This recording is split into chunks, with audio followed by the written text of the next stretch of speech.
Ok, pues bueno, damos inicio a esta ponencia. Buenas tardes a todos, espero se encuentren ustedes muy bien y sus familiares. Vamos a dar inicio a la ponencia que se llama Isla de Calor Urbana, que la imparte el maestro en ciencias Martín Bonifacio Bautista. Voy a leer la semblanza. Él es licenciado en Ciencias Atmosféricas por la Universidad Veracruzana, maestro y candidato a doctor en Ciencias de la Tierra por la UNAM. Bueno, sus líneas de investigación se centran en el cambio climático urbano, bioclimatología, agrometeorología y pronóstico meteorológico a partir de observaciones instrumentales, desarrollo de conjuntos de datos climáticos de alta calidad, patrones de espacio temporales de variabilidad climática y cambios en los eventos climáticos extremos. Ha participado en ponencias nacionales e internacionales en los últimos 4 años. Ha colaborado en el programa universitario de estudios sobre la ciudad, que es PUEC, de la UNAM, la Secretaría de la Defensa Nacional, en el Colegio del Aire y como jefe de Departamento A de Huracanes en el Servicio Meteorológico Nacional.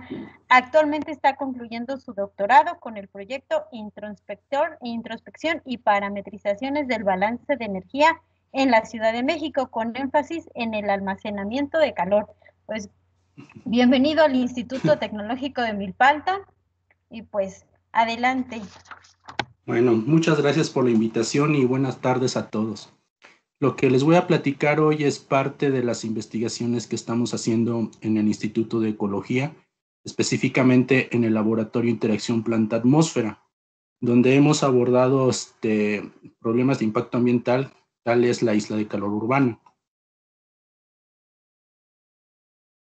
Les hablaré un poco sobre qué es la isla de calor urbana, la dinámica de la isla de calor, qué factores interfieren en su formación e intensidad, y así como su distribución, intensidad, mitigación e importancia de estudio.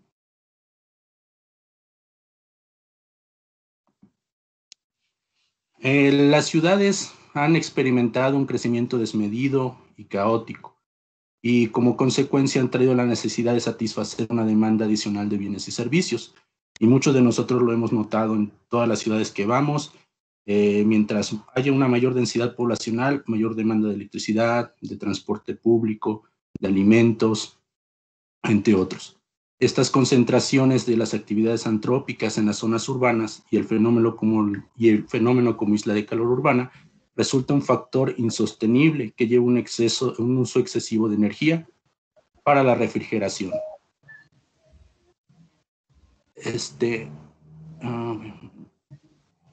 Para la refrigeración y coloca la población en mayor riesgo de aumento y morbilidad y mortalidad. Pero, ¿qué es la isla de calor? La isla de calor no es más que un aumento de la temperatura en su núcleo con respecto a sus alrededores. Cuando nosotros hacemos un cambio drástico a un uso de suelo, en este caso las ciudades, que cambiamos vegetación por estructuras urbanas, ya sea de pavimentación, concretos y otros tipos de materiales, pues hacemos un cambio y este cambio se ve reflejado en nuestra temperatura. Bueno, estos tipos de cambios nosotros los climatólogos lo analizamos desde el punto de vista de la climatología física. Como ustedes han podido notar en algunos artículos, la climatología se puede abordar desde un punto de vista social, político o físico. En nuestro caso, nosotros lo abordamos desde un punto de vista físico, en el cual tratamos de resolver o ver qué es lo que la forma desde un punto de vista físico. En este caso, qué impacto tiene una estructura de concreto, una estructura de metal. Para esto, pues varios científicos han dado la tarea de qué pasa con la radiación que nos llega del Sol. Cuando nosotros recibimos radiación o energía del Sol a dosel urbano, esta energía se disipa o se distribuye de forma diferente. En esta ecuacioncita que les muestro acá, es una forma simplificada en que nosotros tratamos de describir de qué forma la energía que nos llega del Sol se reparte. QN es la radiación que nos está llegando del Sol a dosel urbano. QH es la energía que requiere para calentar el aire. En este caso nosotros la conocemos como flujo de calor sensible. QE nosotros la conocemos como flujo de calor latente y es la energía necesaria para un cambio de fase. ¿Qué quiere decir? La energía requerida para que se dé la evaporación, la transpiración o la precipitación. QS es el almacenamiento de calor que se da en ese sitio urbano. Es decir, cuánto calor requiere un edificio para calentarse. QA es la advección térmica, el calor que se transporta por el viento en nuestra horizontal. ¿Qué factores son los responsables de la formación de la isla de calor? Hay tres principalmente: contaminación del aire o contaminación atmosférica, el calor antrópico y la estructura urbana. Bien, en las ciudades ustedes han notado, y yo he notado, que tenemos días de mucha contingencia ambiental. Estos contaminantes, además de ser perjudiciales a la salud, también juegan un papel importante en el calentamiento de las ciudades, porque absorben y reemiten la energía que llega del sol, como un tipo de especie invernadero, el calor antrópico. El calor antrópico es un factor muy reciente, pero de suma importancia. Como ya les mencioné, en las ciudades hay una densidad poblacional muy fuerte, que va en tendencia positiva.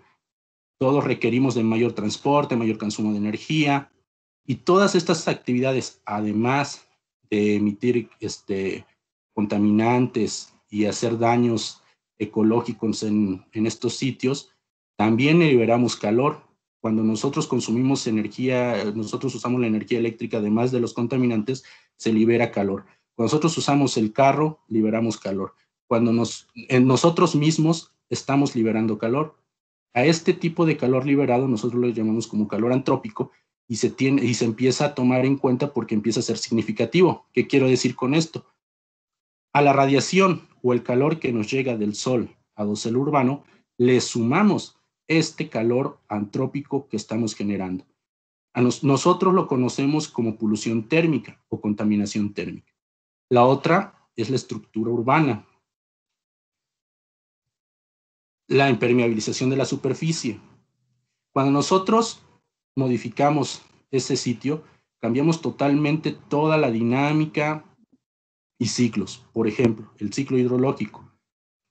En un sitio rural, el escurrimiento es del 10%, mientras que en las ciudades el escurrimiento es de alrededor del 50%. En los sitios rurales, la infiltración es del 10%, mientras que en los sitios urbanos, perdón, en la infiltración en los sitios rurales es del 60%, mientras que en los sitios urbanos es apenas del 10-5%. Las propiedades térmicas.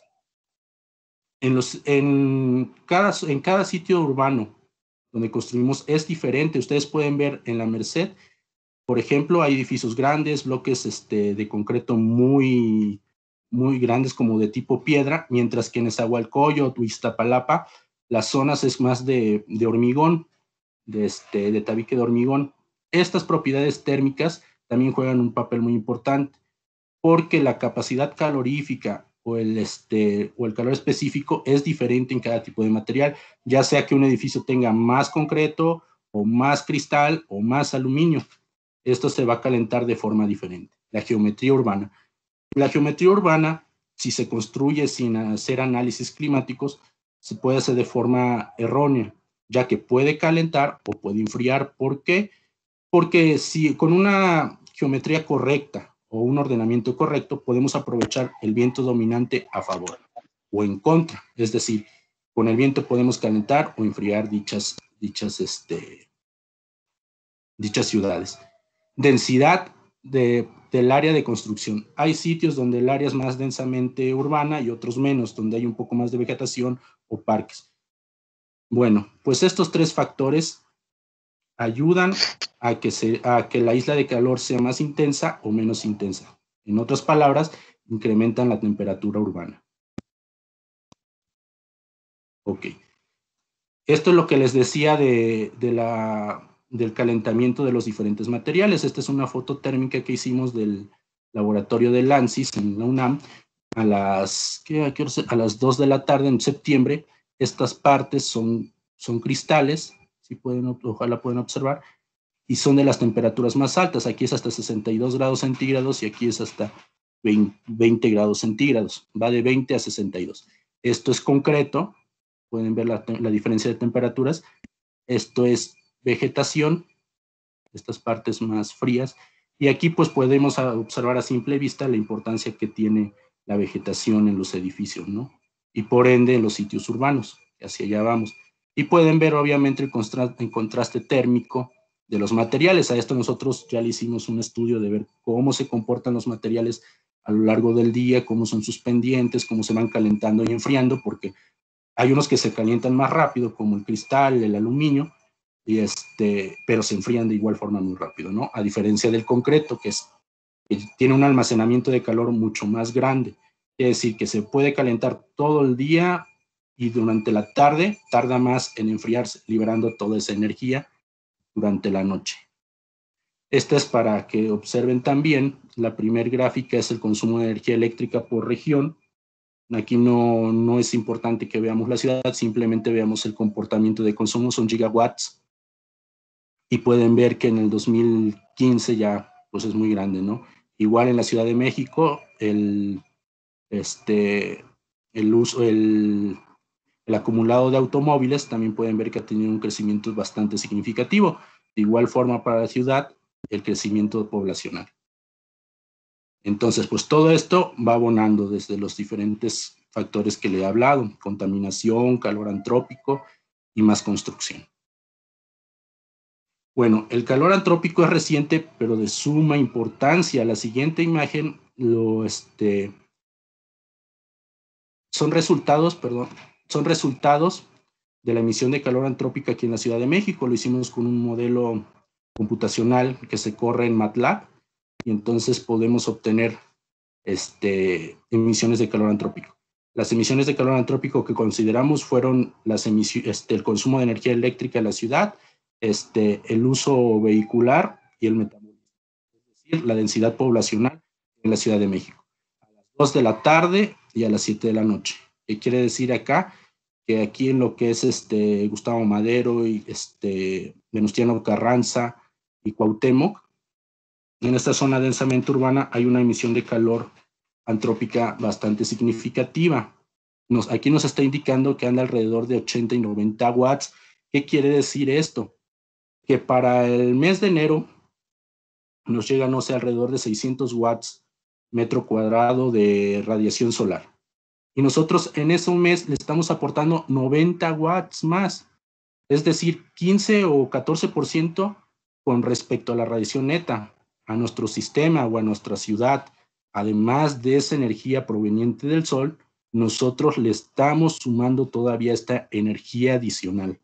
Energía adicional que se ve reflejada en altas temperaturas, en fenómenos meteorológicos más extremos, entre otros, aunando a los contaminantes también. Pueden observar que también en Ixtapalapa tiene una fuente de emisión de calor antrópico también ya bastante alta. Esto es para las 2 de la tarde. Esto varía a lo largo del día. Y donde más consumimos es en enero. Y esta es la del mes de abril. Igual sigue persistiendo en las mismas delegaciones, aunque no de igual magnitud. Ok, de la ecuación que yo les presenté, de que nos llega la radiación solar a dosel urbano y nosotros tenemos que pues estudiar de qué manera se comporta, para nosotros observar tenemos que medir. Para medir nosotros instalamos instrumentación meteorológica sofisticada para poder medir los componentes que les presenté en las primeras diapositivas. No voy a profundizar, pero sí es interesante que noten esto. Esta línea que es la más, la negra, la de acá, la concisa, es la radiación neta. Por ejemplo, a las 2 de la tarde nos llegan en Palacio de Minería, yo creo que muchos conocen, en diciembre, nos estaban llegando alrededor de 400 watts metro cuadrado. De esa energía que nos está llegando a esa hora, ¿para qué se utiliza principalmente? Esto es lo que nos dice esa gráfica. La línea que sigue es esta, que dice que es el almacenamiento de calor y el flujo de calor antrópico. Aquí lo suman porque desconocen cuánto es el valor del flujo de calor antrópico. Entonces lo suman con el almacenamiento de calor. De esa energía que nos llega en ese tiempo, dice que arriba de 200 watts metro cuadrado se utiliza para calentar las estructuras, que es más o alrededor del 50% de la radiación que nos está llegando. Y este comportamiento es similar en casi todos los sitios urbanos donde se han hecho mediciones del balance de energía. ¿Qué quiere decir? Que en los sitios urbanos más de la mitad o la mitad de la radiación que está llegando se utiliza para calentar estructuras. Esta es en Texcoco, una medición que se hizo en Texcoco en agosto. No importa, aunque sean meses diferentes, el comportamiento es similar prácticamente en todo el año, solo varían los valores. ¿Qué nos dice acá? Que a la misma hora, en esa fecha nos llegan alrededor de un poco más de 500 watts metro cuadrado, pero de esa energía que está llegando a Texcoco,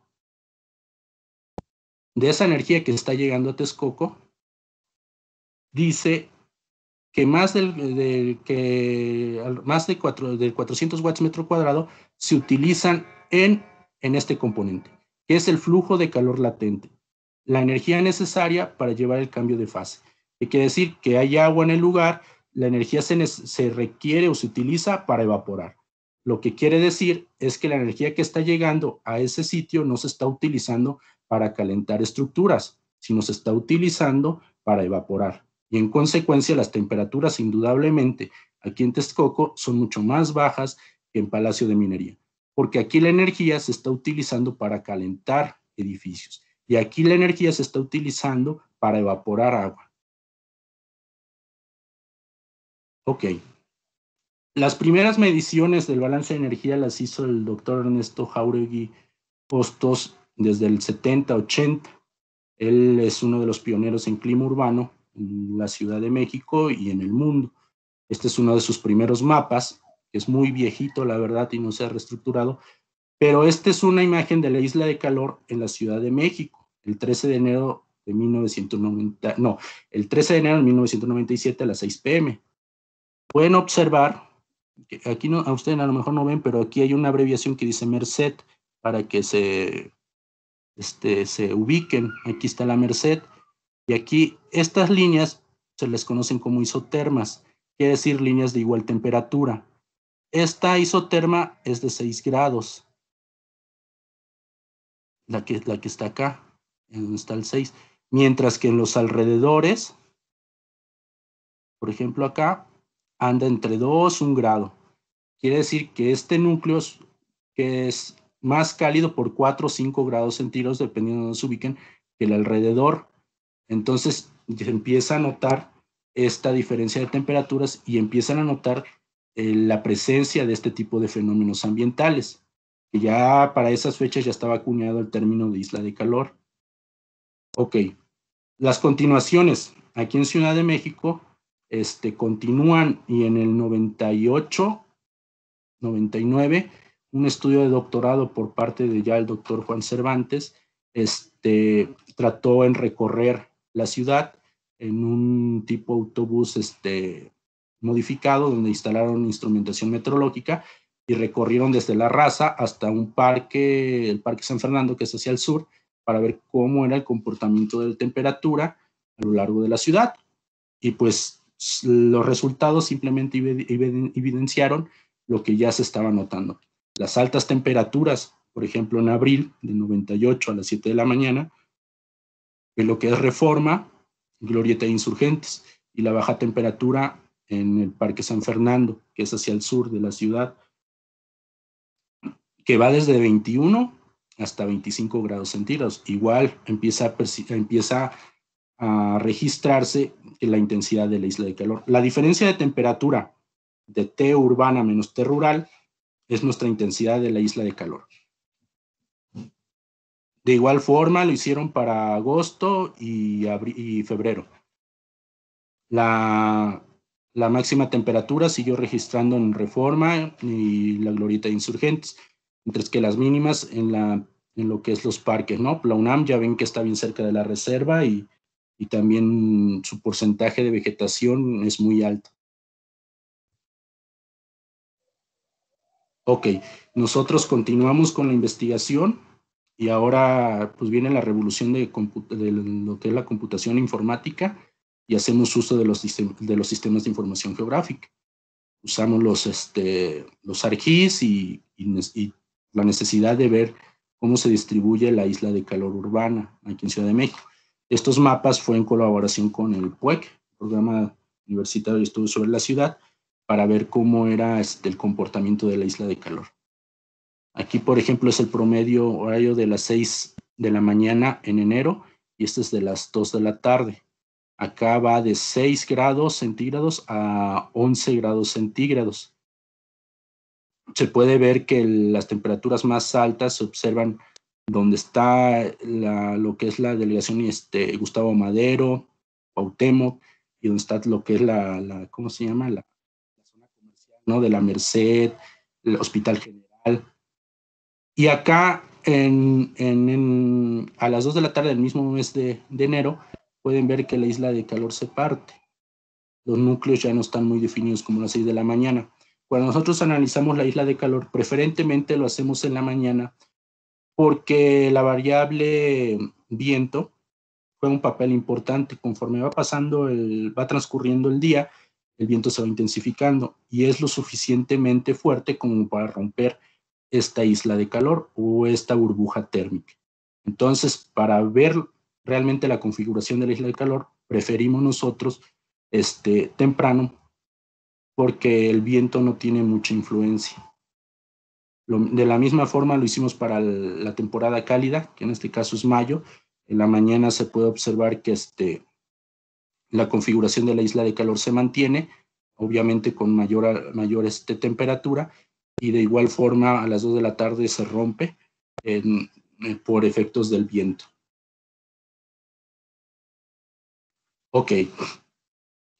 Ya vimos aquí, por ejemplo, que cómo se distribuye la isla de calor y les mencioné un poco de la intensidad. Bueno, lo que hemos estado notando, por ejemplo, también lo hicimos con un sistema de información geográfica. En 1990, el núcleo, como lo detectó el doctor Ernesto, se encontraba en esa parte de la Merced con 14.5 y se intensificó en el 2010. Pueden ver que ya está alrededor de 15 grados centígrados. Esta es del 2010. Si regresamos a la del 2016, esta es a las 6 de la mañana también. Si regresamos a la del 2016, podemos ver que en esa zona el valor de 15 grados centígrados pues no difiere mucho de 2010 a 2016. Como pueden observar, aquí está. Pueden ver que va desde 14.91 hasta 16. Ya no, pues no ha aumentado mucho, ¿no? Pero aquí la importancia es ver esta isoterma de 14.5. Observen cómo se desplazó. ¿Qué nos está indicando? La isla de calor, en las zonas donde ya es densamente urbana, está estabilizándose.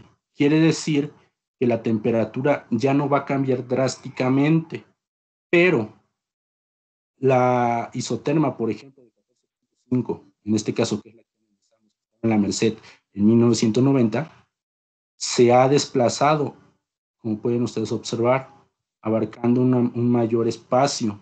¿Qué quiere decir esto? Que las temperaturas por encima de 14.5 van a estar afectando a una mayor área y por ende a una mayor población.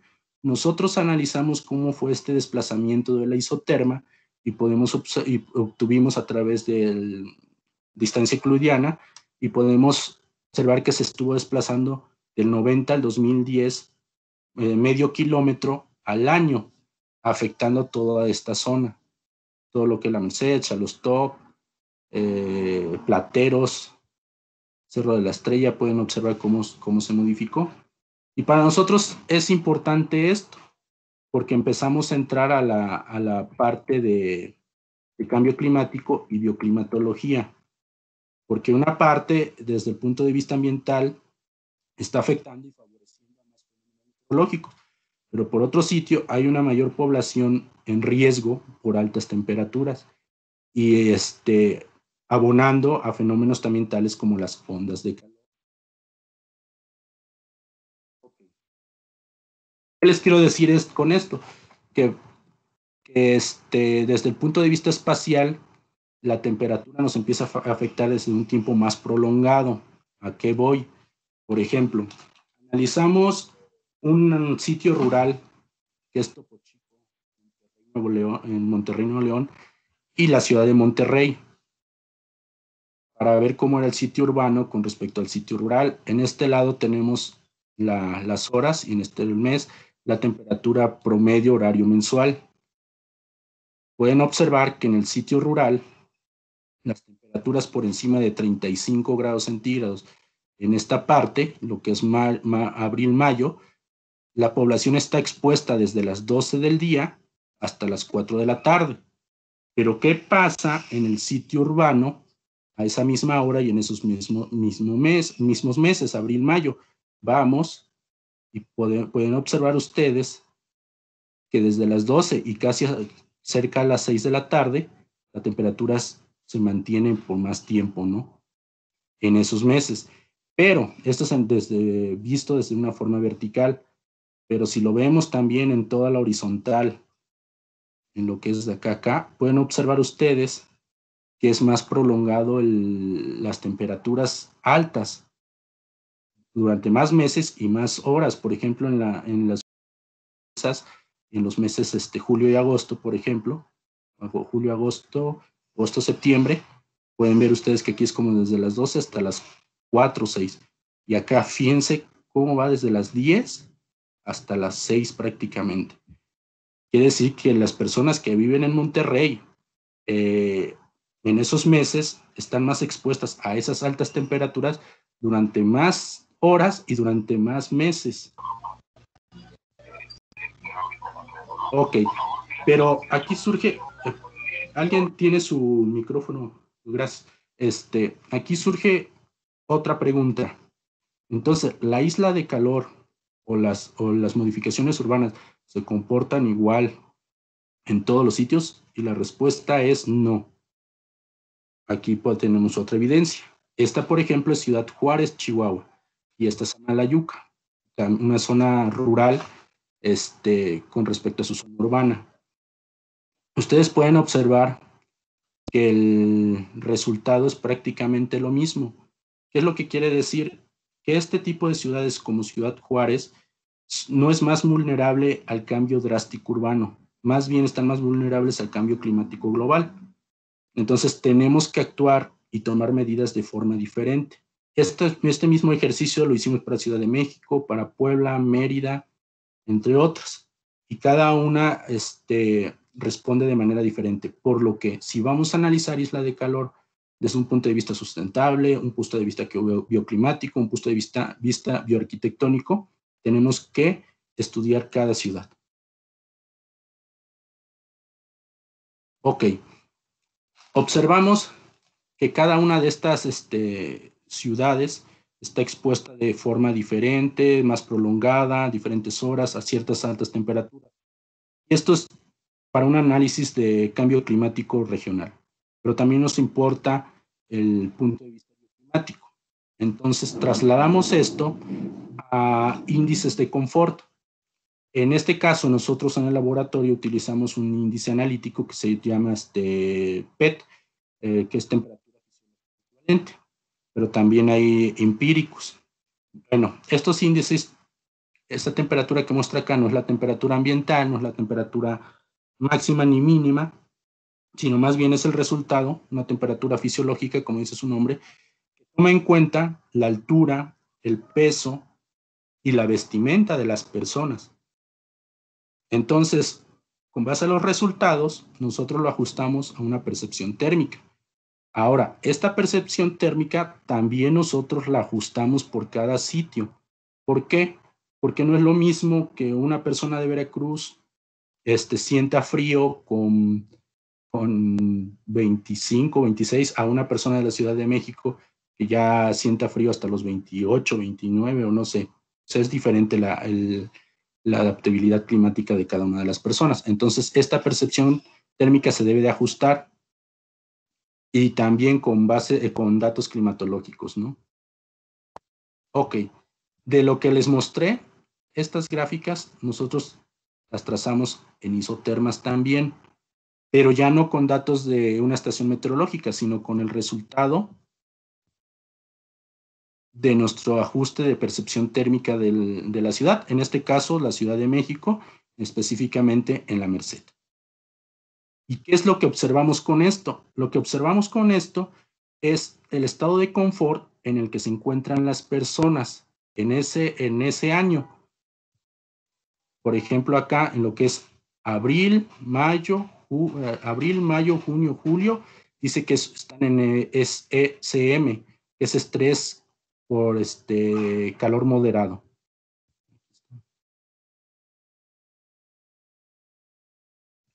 Todo este tiempo y todas estas horas, las personas están expuestas a un estrés por calor moderado. Estos datos o esta definición que yo tengo de grado de estrés fisiológico se pueden traducir en una definición clínica. ¿Qué es lo que quiero decir con esta? Que cada uno de estos valores, por ejemplo, que es el estrés por calor fuerte, puede tener su definición clínica que es golpe de calor o mareos, náuseas. Y las hay, existen tablas donde ya están traducidas que de acuerdo a cada de estas etiquetas hay una respuesta del cuerpo, ya sea dolor de cabeza, somnolencia, desmayos. Bueno, esta es para la Merced. Lo hicimos para varias estaciones, solo que no las muestro todas. Esta es para Villa de las Flores.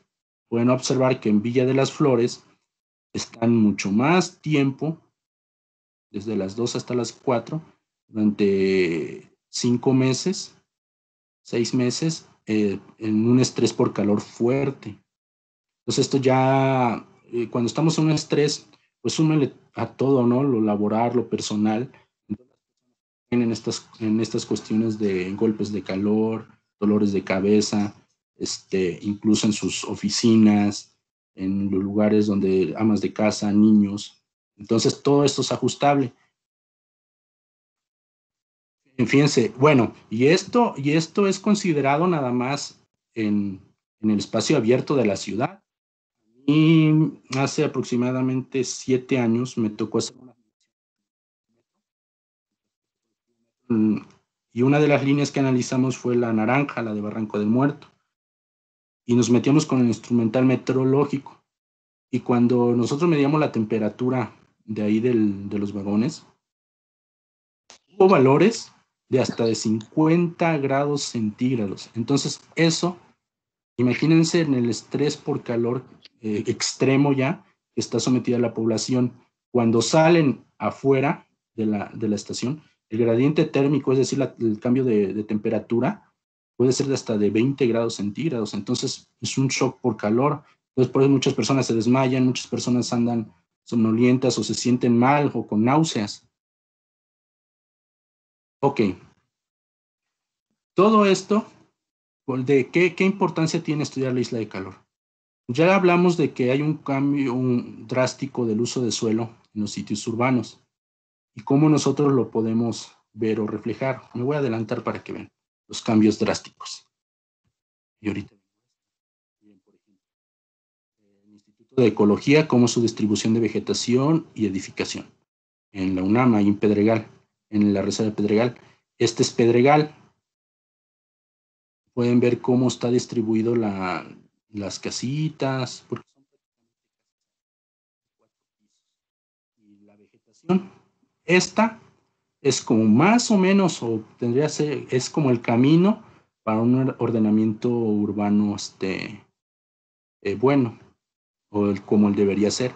Pero miren aquí Villa de las Flores. Y fíjense aquí lo interesante, área verde aquí en Villa de las Flores, 10%. ¿Y recuerdan el Pedregal? 10.6%. La vegetación es casi la misma. La diferencia aquí es el ordenamiento que tuvo la vegetación. Algunas se concentran más en ciertos camellones nada más. Por ejemplo, aquí, aquí, aquí. Mientras que en el Pedregal está de una y miren, ese Hualcoyot no llega ni a 1% de vegetación. Aquí, básicamente, pues todo está edificado, su densidad urbana es muy alta. Bueno, ¿por qué digo esto? A lo mejor alguno de ustedes o alguien ya escuchó que la isla de calor urbana en diciembre puede ser benéfica en los sitios urbanos. Vamos a analizar 3 nada más. Aquí es Acolman, es un sitio rural. Hospital General, que es es un sitio urbano. Y aquí está Pedregal, en el azulito. Dicen que la isla de calor tiene su lado benéfico y se da principalmente en la época invernal. Vamos a ver si es cierto. Hospital General, aquí está la roja. Efectivamente, pueden observar que es más cálido que esta negrita que es la rural. En el invierno la rural es muy fría. Pero veamos la que tiene vegetación con un ordenamiento más o menos adecuado, que es la de Pedregal. Pueden observar que en las horas de la mañana, las primeras horas de la mañana, o en la madrugada, perdón, es más cálido incluso que Hospital General. Y más cálido al mediodía y menos cálido que Hospital General al mediodía, perdón. Pero en la noche, cuando baja, es más cálido que Hospital General y obviamente que el sitio rural.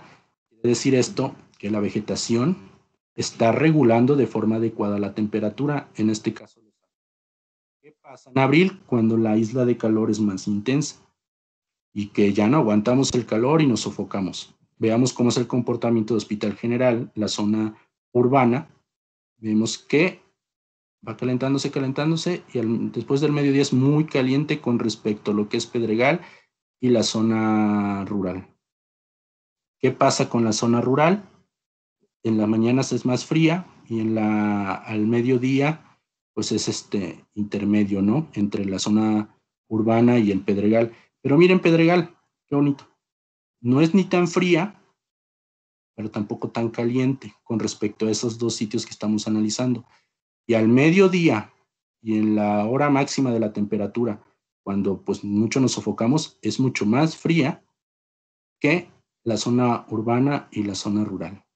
Nuevamente, el papel de la vegetación nos está indicando cómo regula la temperatura y cómo es capaz de regularla sin un cambio drástico de temperatura. Y lo pueden observar aquí el uso de suelo de cada uno de estos sitios, ¿no? Ok, entonces, ¿para qué nos sirve estudiar la isla de calor? Bueno, desde el punto de vista bioclimático, nos ayuda a que las personas conozcamos el estrés en el que se encuentran, en el que actualmente están, como ya se los mostré. ¿Qué podremos hacer para eso? Hay estudios donde nosotros simulamos plantación de ciertos árboles para reducir las temperaturas, pero ahí surge algo muy, muy interesante, porque hay biólogos, hay ecólogos, y no es por demeritar, y no demeritamos nadie acá, porque esto es multidisciplinario y todos debemos trabajar juntos, pero surge, por ejemplo, la materia de ecología urbana, el clima urbano. ¿Por qué? Porque nosotros ya cambiamos totalmente el ecosistema de ese sitio. ¿Qué quiere decir? Que el ecosistema o el sistema o la forma en que interactúan las cosas ya es totalmente diferente a una forma natural. Entonces ya no tenemos especies como tal endémicas, la vegetación ya se está introducida, entonces tenemos que escoger de forma adecuada. ¿Por qué les digo esto? Hay vegetación que ayuda a la contaminación. La Ciudad de México está expuesta principalmente a un contaminante que es ozono. El ozono es resultante de la radiación solar, más unos NOx, óxidos de nitrógeno, más COPS, que son compuestos orgánicos volátiles. Los compuestos orgánicos volátiles son emitidos por la actividad antrópica, pero también por cierto tipo de vegetación. Es decir, que hay parques con mala adecuación de vegetación que nos puede estar produciendo ozono troposférico, que es dañino para la salud. Entonces tenemos que escoger este tipo de vegetación. Esa es una. La otra, somos una ciudad donde hay muchas personas alérgicas y hay mucha vegetación que libera estos COPs o pólenes que también afecta. También hay que escoger y hay que trabajar junto con los demás compañeros. Escogemos la vegetación adecuada para nosotros tratar de reducir la temperatura, ¿no? Ahora, desde el punto de vista, conocer la isla de calor y ver cómo es su dinámica, su configuración, su intensidad, ayuda a los que estudian bioarquitectura, porque les ayuda a diseñar edificios más inteligentes, considerando geometría, radiación solar, tipo de vegetación, por ejemplo. Hubo mucho lo de azoteas verdes, ¿no? Y hay muchas cactáceas no, cactáceas que están metidas o enredaderas. Y mucho de este tipo de vegetación requiere mucha agua. Entonces, lo que está enfriando en sí no es la vegetación, sino el agua que se le está suministrando a esas plantas. Se utiliza también para modelos de evapotranspiración.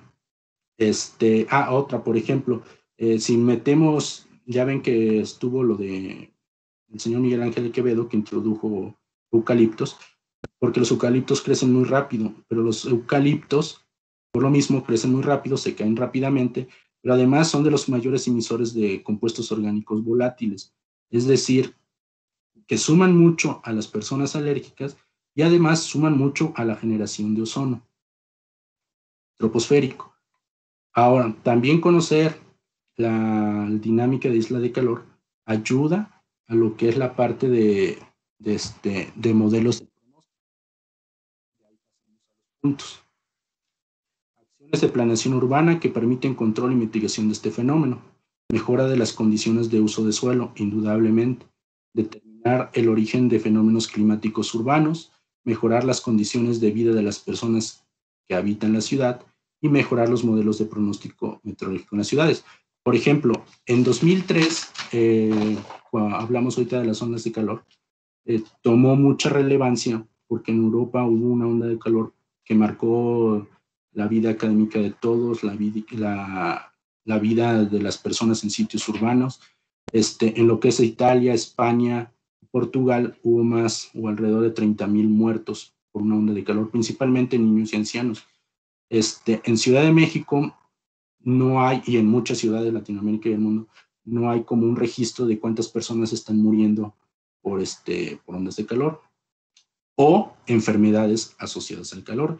En una investigación que tratamos de llevar a cabo, por ejemplo, en Tabasco, queremos ver cómo se asocia los suicidios que hay ahí con el calor, ¿no? Con las altas temperaturas. Otro punto es que también estamos llevando a analizar y que se ha documentado, por ejemplo, igual en Tabasco, Veracruz, que las altas temperaturas pues ya afectan a las personas de manera fisiológica, tiene que ver, por ejemplo, en Tabasco y todas estas personas con las altas temperaturas consumen mucho lo que es popo y todas estas bebidas tradicionales derivadas del chocolate. Entonces, ¿qué es lo que pasa cuando ellas toman mucho esto? Y con las altas temperaturas, lo que hace la alta temperatura es que tú sudes más, pero vayas menos al baño. Entonces, con la alta temperatura, sudando más y yendo menos al baño, pues los riñones trabajan menos y entonces empieza a ver lo que es la insuficiencia renal. Entonces también estamos abordando ese punto.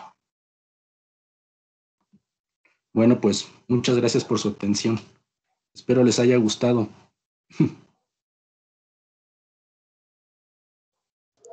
Gracias. Muchas gracias, maestro Martín. Agradecemos por este interesante tema y pasamos ahora a la ronda de preguntas. Sí, ¿Alguno tiene una pregunta para el maestro?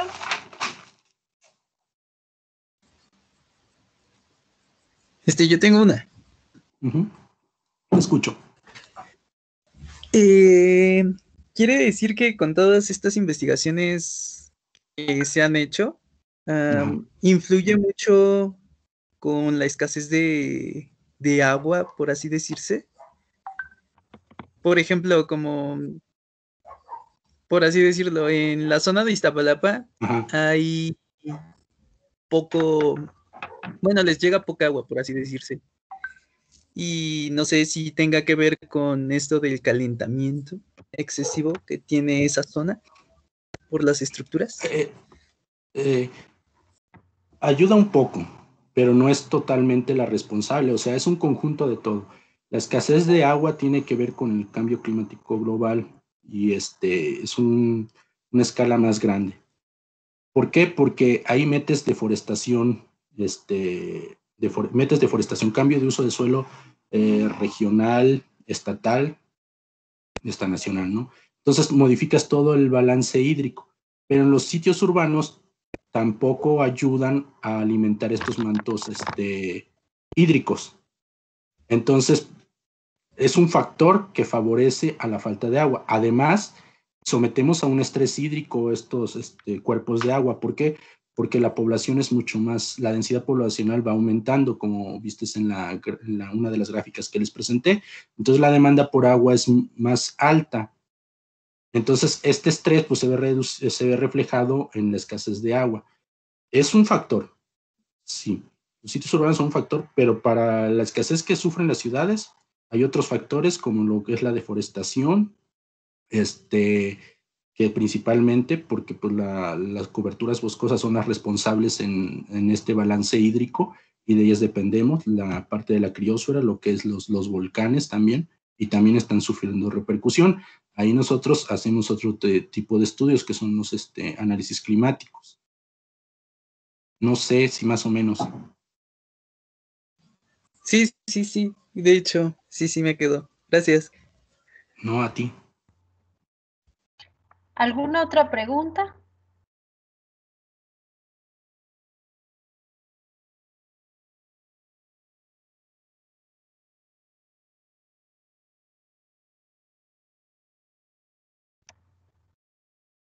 ¿Alguien más que quiera preguntarle al maestro?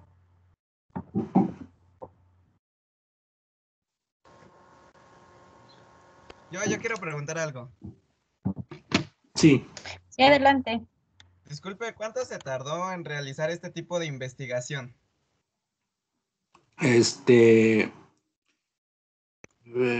una línea de investigación que lleva bastante tiempo porque vamos ensamblando varias cosas, pero en sí lo de la isla de calor hicimos 2 años en ver su distribución, su desplazamiento, empezar a meternos a índices bioclimáticos y bueno, todo tiene que ver porque por ejemplo ahorita perdón que me sea un poco, pero por ejemplo ahorita muchos de los que están emprendiendo empresas lo están tomando desde un punto de vista sustentable y, y contratan a este tipo de personas, lo que es la arquitectura bioclimática, los ingenieros, los diseñadores industriales y toman esta parte del clima urbano porque es realmente indispensable.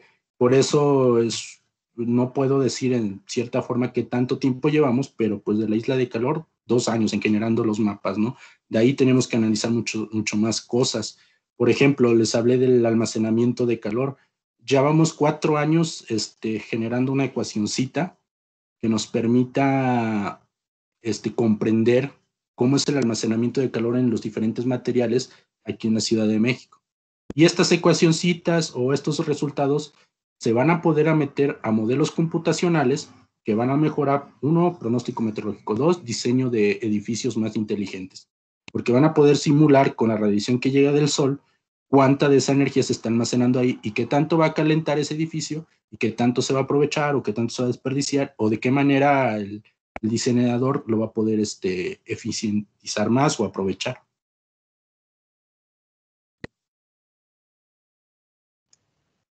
Gracias. No sé. Sí, a ti. ¿Alguien más?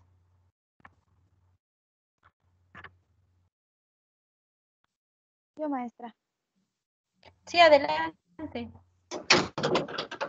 Hola, buenas tardes, profesor Martín.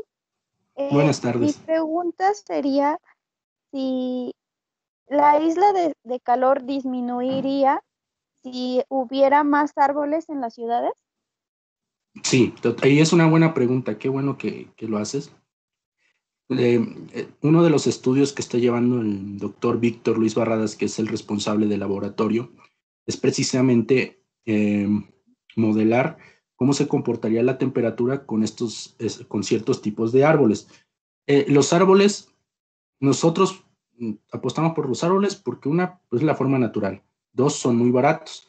Entonces, los resultados del modelo computacional que él desarrolló con uno de sus colegas muestra que el trueno y el fresno, que son dos árboles muy conocidos aquí en la Ciudad de México, en etapa madura, es decir, que ya tengan alrededor de 25 o 30 años, en una hectárea, 17 de ellos pueden reducir 1 grado centígrado de trueno, por ejemplo. Pero si se hace arreglos de trueno y fresno, alrededor de 50 fresnos y 17 truenos, se pueden reducir hasta 3 grados centígrados en el sitio urbano en una hectárea. Entonces sí, pero ¿por qué no se hace mucho de esto? Porque una, pues no deja dinero y hay una corrupción tremenda, ¿no? Entonces apuestan por otras cosas para mitigar los efectos de la isla de calor urbana. Algunos lados pintan de blanco las casas, otros ponen azoteas verdes, que hasta cierto punto no es malo, pero debe ser algo, ¿cómo le diré? En conjunto con todo lo demás, porque en sí solo los techos urbanos o las casas pintadas de blanco no son suficientes. Ya les comenté, muchos de los techos urbanos son vegetación que requiere mucha agua, y esta agua pues es de la que nosotros tenemos en nuestra tubería, ¿no? En agua potable. Aunque el gobierno de la Ciudad de México está apostando por cosecha de lluvia, habrá que ver qué tan significativo es este proyecto y qué resultados nos esté mostrando. Si el aprovechamiento realmente va a ser el aprovechamiento va a ser bueno o no. Entonces, sí, la respuesta es sí. La vegetación, en este caso los árboles, ayudan a regular, como lo vieron en el caso del Pedregal, la temperatura y bajar la temperatura en los meses más cálidos y mantenerla en los meses más fríos. Es decir, que no baje drásticamente ante la presencia de un frente frío o que nos afecte demasiado ante la presencia de una onda de calor. El estrés térmico traducido en golpes de calor es de suma importancia, tanto para las personas que trabajan en empresas o para los que andan a las amas de casa, los estudiantes, todo, ¿no? Entonces, habrá que analizarlo de una forma más detallada. Por eso la importancia de este tipo de estudios. Ok, gracias. No, a ti. ¿Otra pregunta más?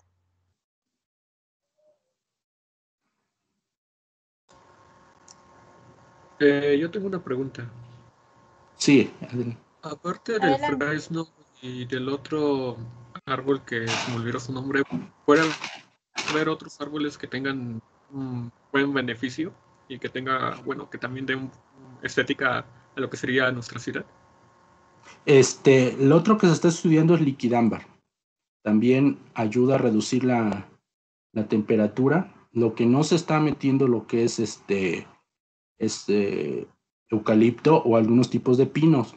¿Por qué? Porque tiene que ver mucho la forma en que la fisiología, la fenología del árbol puede crecer muy alto, tarda en crecer, las raíces pueden romper banquetas, en un evento de viento intenso pueden causar mucho más daños, y a lo mejor el aporte en sentido de bajar la temperatura no sea muy significativo.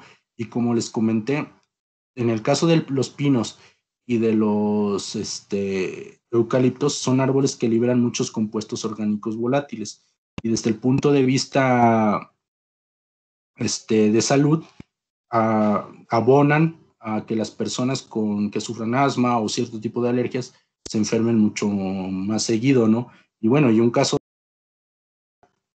se complican bastante, no es como una gripita ya, ¿no? Sí se les complica. Esa es una. Desde el punto de vista de contaminación atmosférica, lo que también es el pino y el eucalipto abonan a la formación de ozono troposférico. Es por eso, bueno, y con la radiación, ¿no? Es por eso que en ciertos parques, a ciertas horas, hay ozono troposférico, aunque las personas no lo saben y salen a correr, bueno, eso de las 4, 3 de la tarde o hasta las 5, entonces están este tipo de contaminante también. Entonces, se debe de trabajar, vuelvo, con ecólogos, biólogos, hidrólogos, para hacer un ordenamiento adecuado de la ciudad. Como les comenté, el ecosistema en las ciudades está totalmente modificado y ya no es el mismo a un ecosistema natural. Por ende, se debe de abordar los problemas en él de forma diferente, haciendo un balance costo-beneficio, que es lo que más beneficia a la población en estos casos. No sé si respondí. Sí. Y otra pregunta, no sé si me la inventé yo, porque escuché de que tenía algo beneficioso, Ajá. que sería la isla de calor, pero Sí. no entendí. Mira, lo que pasa es que en las investigaciones que se han realizado, o en las observaciones que se han realizado, mira,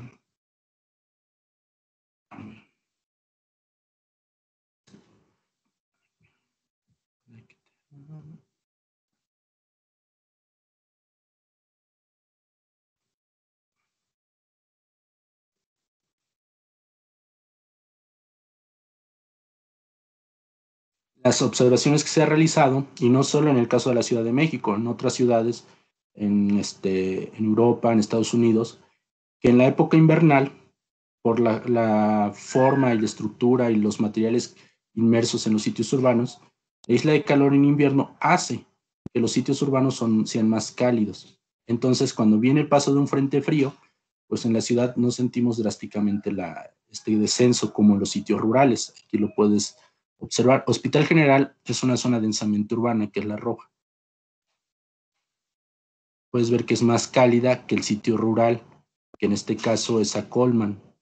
Entonces mientras Acolman tiene temperaturas de 6 grados a las 6 de la mañana, el Hospital General tiene temperaturas de 11 grados centígrados, casi el doble, ¿no?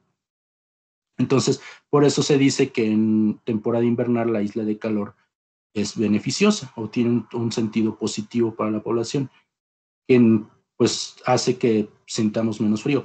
Pero por eso mencioné lo que es Pedregal, que Pedregal tiene un ordenamiento urbano diferente a lo que es Hospital General y Acolman. Puedes ver que hay una mayor distribución de vegetación en la zona. Esto hace que regule la temperatura de manera diferente. Quiere decir que con vegetación, el sitio urbano mantiene la temperatura más cálida en las mañanas, pero te mantiene más fresco en la época cálida. Mira, este es Pedregal, con respecto a la zona rural y urbana, en la época de mayo-abril. Es decir, la vegetación regula la temperatura tanto en la época cálida como en la época fría. No sé si respondí. Sí, ya. Si te quedó claro o puedo seguir abordándolo. Sí, ya entendí. Es que no había entendido muy bien ahí, en esa parte. No te preocupes. Pero en este proyecto se me hace muy, muy increíble. Pero eso sí, lo que sería la corrupción como que frena un poco lo que sería el desarrollo de esto. Claro, porque ya son proyectos que, pues como dijo tu compañero, ¿cuánto llevamos desarrollando esto? Pues ya son varios años, ¿no? En sí es un conjunto de todo y pues es de toda la vida de varios investigadores. El problema es que pues no les conviene y entonces pues no hay financiamiento. Bueno, eso sí, ¿no? Es una Exacto. parte mala, pero da un buen beneficio para lo que sería la población. Exactamente. Bueno, entonces estos serían mis preguntas y comentarios. Ok, gracias. Y me dio muy, bueno, bueno, gracias por su tiempo, por darnos lo que sería la plática de esta investigación. Y ojalá que se haga algo con esto para que no se quede estancar. Gracias. Y pues está mi correo por si a alguien le interesaría algún tema. profundizar más.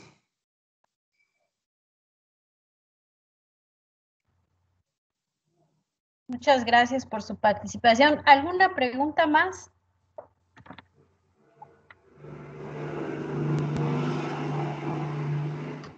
Bueno, yo tengo una. Sí, adelante. Ajá.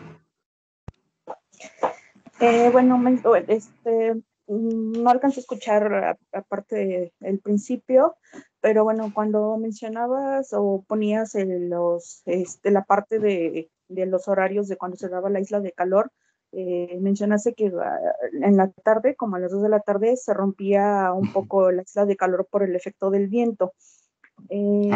¿Has intentado indagar un poco más o poner un poco más también de importancia a la parte del viento? Esto, no sé si el viento lo analizaste muy a nivel local o consideraste a nivel sinóptico cómo tiene influencia el viento sobre, al menos sobre la Ciudad de México.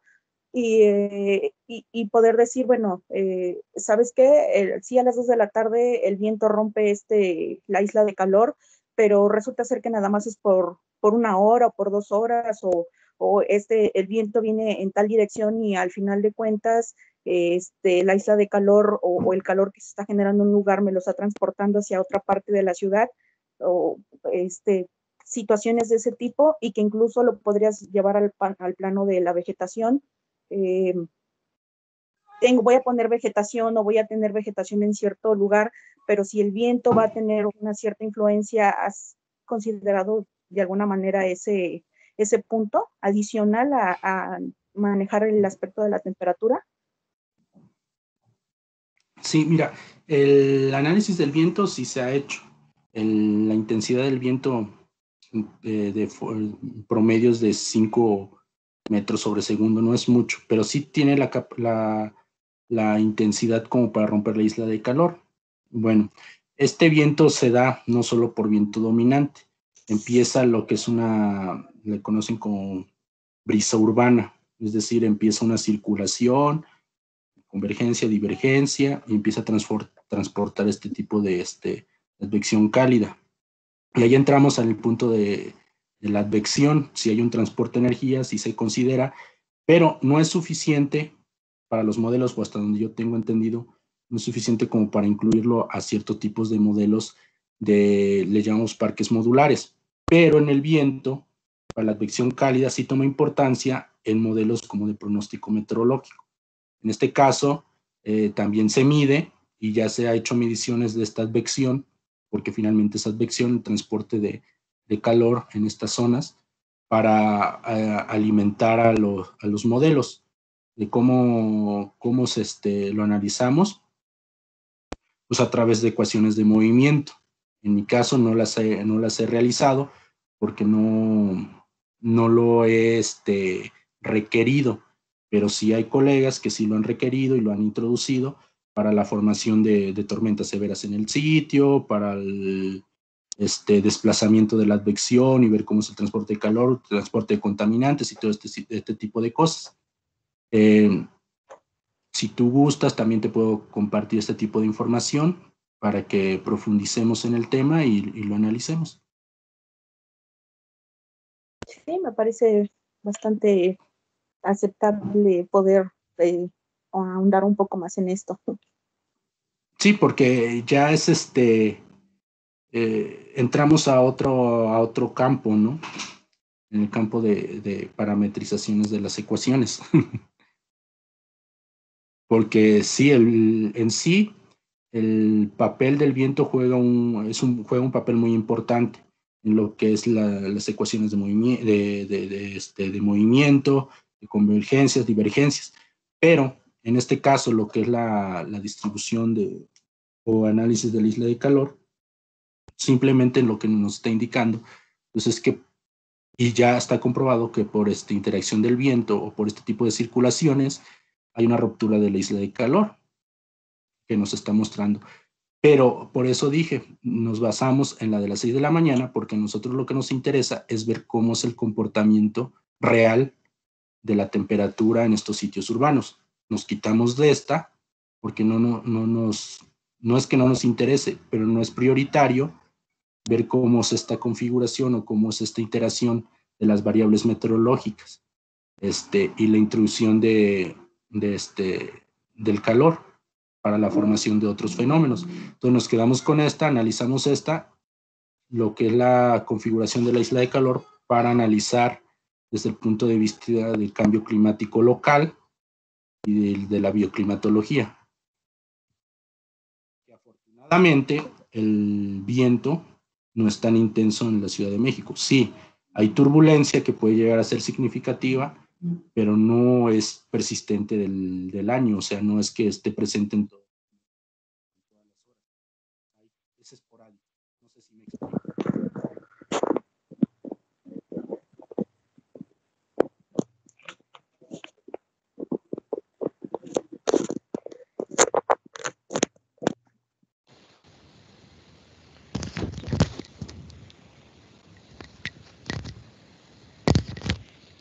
Perdón, ya sí está muy bien. Bueno. Perdón. Bueno. Ya. Es que tuve problemas con mi audio. Sí, no, está muy bien. Está claro la interpretación que se le da.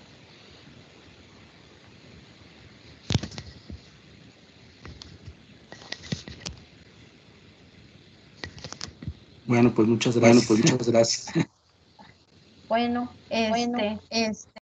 muchas gracias por su participación. Le damos gracias a todos ustedes y al maestro por esta interesante ponencia. Me voy a permitir leer la constancia del maestro. Dice así: el Tecnológico Nacional de México, a través del Instituto Tecnológico de Milpalta, otorga la presente constancia a Martín Bonifacio Bautista por su valiosa participación con la ponencia Isla de Calor Urbana, realizada en el marco del V Congreso Internacional de Ingenierías, celebrado del 13 al 15 de octubre del presente año, en la Ciudad de México, en octubre de 2020. Firma Domingo Noé Marrón Ramos, director del Instituto Tecnológico de Milpalta. Esta constancia se le va a hacer llegar vía correo electrónico, y pues agradecemos mucho por su participación y a todos los asistentes. Y bueno, eso sería todo por hoy. Muchas gracias a todos. Buena tarde. Gracias, que estén muy bien. Estén muy bien. Gracias. Cuídense mucho. Mucho gusto a todos. Hasta luego. Gracias, hasta luego. Hasta luego, cuídense mucho. Que estén muy bien.